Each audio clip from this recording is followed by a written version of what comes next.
Hello दोस्तों, welcome to my channel. मैं सीमा शर्मा।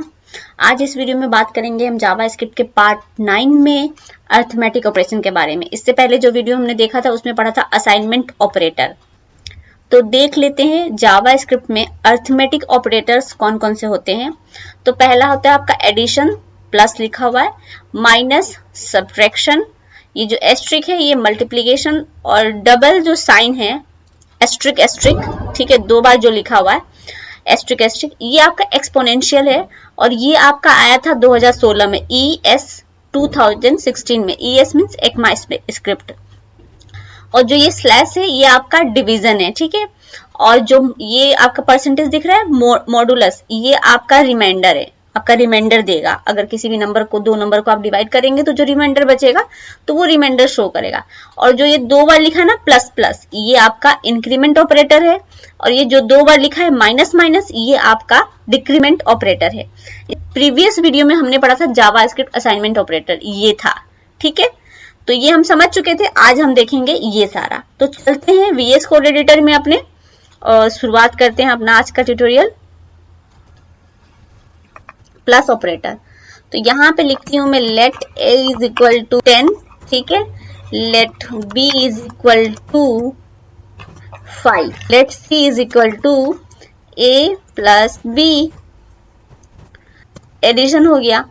अब मैं इसको कंसोल करा लेती हूँ, इसमें लिखती हूँ sum इज इक्वल टू, इसको हम लोग प्लस से कॉन्केटिनेट करेंगे और c यहाँ पे आउटपुट डिस्प्ले कराएंगे। यहाँ पे चलते हैं, रन कराते हैं नोड, ये रहा आपका सम लिख कर आ गया 15। अगर यही चीज हमें सब्ट्रैक्शन करना हो तो क्या करेंगे, let d equal to a minus b, ठीक है। और यहाँ पे हो जाएगा सब्ट्रैक्शन, सब माइनस कर लेंगे हम। इसको मैं कॉपी कर लेती हूँ,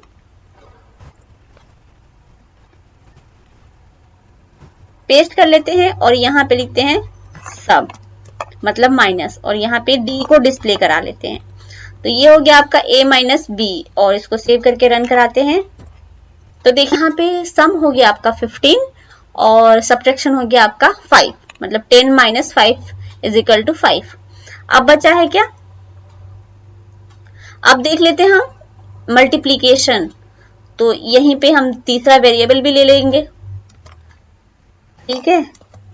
यहाँ पे मल्टीप्लीकेशन MULT में मल्ट में हम ऐड कर लेते हैं, मल्ट में असाइन कर लेते हैं मल्टीप्लीकेशन A इंटू B का, और इसको मैं कॉपी कर लेती हूँ और यहाँ पे पेस्ट करके और इसको MULT मल्ट कर देती हूँ। मल्टीप्लीकेशन ही होगा, ये मल्टी कर दे रही हूँ और यहाँ पे MULT कर दे रही हूँ, ठीक है। और इसको सेव करके रन कराते हैं। तो देखिए सम 15 आ गया, सब्ट्रैक्शन 5 आ गया, मल्टीप्लीकेशन 50 आ गया, मतलब 10 इंटू 5 इज इक्वल टू 50। अब इसको मैं कमेंट आउट कर देती हूँ। एक्सपोनेंशियल फॉर्म मैंने पिछले वीडियो में भी बताया था। इसका मतलब ये है कि अगर मैं let c is equal to लिख रही हूँ a power a multiplication b, इसका मतलब है आपका a का पावर 5। तो a का पावर 5 है, इसका मतलब हो जाएगा 10 इंटू 10 इंटू 10 इंटू 10, और एक बार आएगा, ठीक है। तो ये 5 टाइम्स आपका क्या होगा, 10 मतलब 10 टू दी पावर 5, तो 10 इंटू 10। अब इसका रिजल्ट डिस्प्ले करते हैं हम। इसमें मैं कर देती हूँ c को डिस्प्ले करा देती हूँ। कितना आना चाहिए, मतलब 1 के आगे कितने जीरो होने चाहिए, अगर इसको मल्टीप्लाई करेंगे हम तो 1 के आगे आपके 5 जीरो होने चाहिए। इसको हम रन कराते हैं।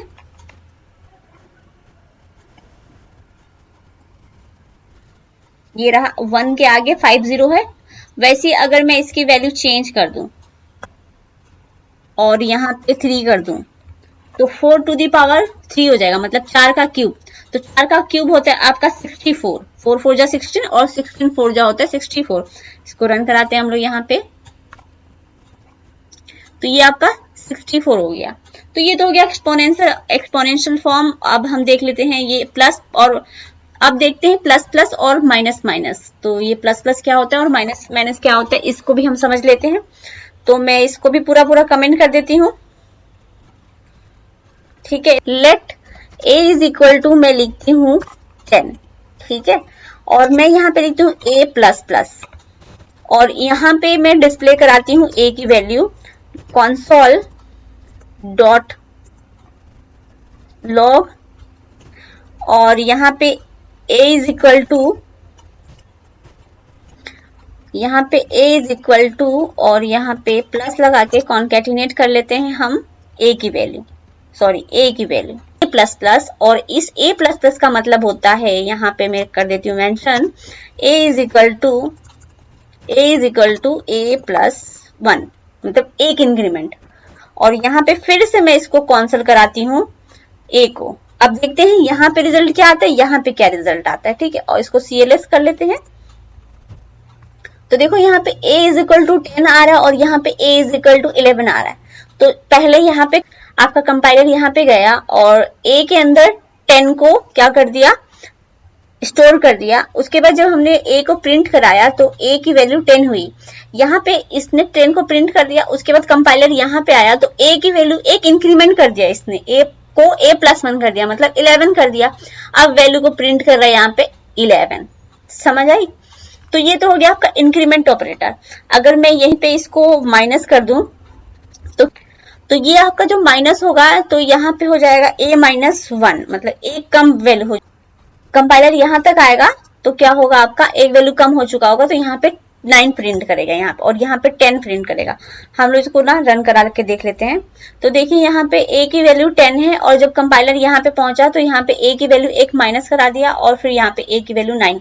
तो अब बात कर लेते हैं हम लोग डिवाइड और मॉडुलस का। तो लेट यहाँ पे c equal to a by b, मतलब a स्लैश b, और इसका भी इसको हम लोग कंसोल करा लेते हैं, इसमें c को डिस्प्ले करा लेते हैं। यहाँ पे 2 आया, मतलब a बाई b, मतलब 10 बाई 10, यहाँ पे हो जाएगा आपका 10 प्लस 5, तो आपका आ जाएगा 5 टू 10, मतलब मॉडुलस कर लेते हैं, मीन्स रिमाइंडर देखना है। तो इसको अगर हम मोड लगा देंगे तो यहाँ पे इसका रिमाइंडर डिस्प्ले होगा आपका। इसको भी चेक कर लेते हैं, आउटपुट पे 0। अगर हम 5 टू 10 कर रहे हैं तो आपको रिमाइंडर तो 0 ही बचेगा। और अगर मैं इसको 10 कर देती हूँ, ठीक है, 10 ही रहेगा, और इसको 3 कर देती हूँ, तो अगर हम इसको मोड निकालेंगे तो 3 3 9, तो 3 3 9, और 10 माइनस 9 करेंगे तो 1 बचेगा। इसका मतलब ये कि आपका रिमाइंडर 1 आ गया। ठीक है, तो ये तो हो गया आपका डिवाइड और मॉडुलस। कितने तरीके के जावा स्क्रिप्ट के ऑपरेटर्स होते हैं हमने बात किया था, उस पर हमने बात किया था असाइनमेंट ऑपरेटर, अर्थमेटिक ऑपरेटर, अब अर्थमेटिक ऑपरेटर्स। अब नेक्स्ट बचा हमारा कंपैरिजन, लॉजिकल, स्ट्रिंग और कंडीशनल। तो इसके बारे में नेक्स्ट वीडियो में बात कर लेंगे। और इससे पहले मैं वीडियो को क्लोज करूं, आपसे रिक्वेस्ट करती हूं चैनल को प्लीज सब्सक्राइब कर दीजिएगा, और ये आपका असाइनमेंट ऑपरेटर का वीडियो है, इसको देख लीजिएगा, और प्लीज लाइक कर दीजिए, शेयर कर दीजिए, सब्सक्राइब भी कर दीजिए। Thank you.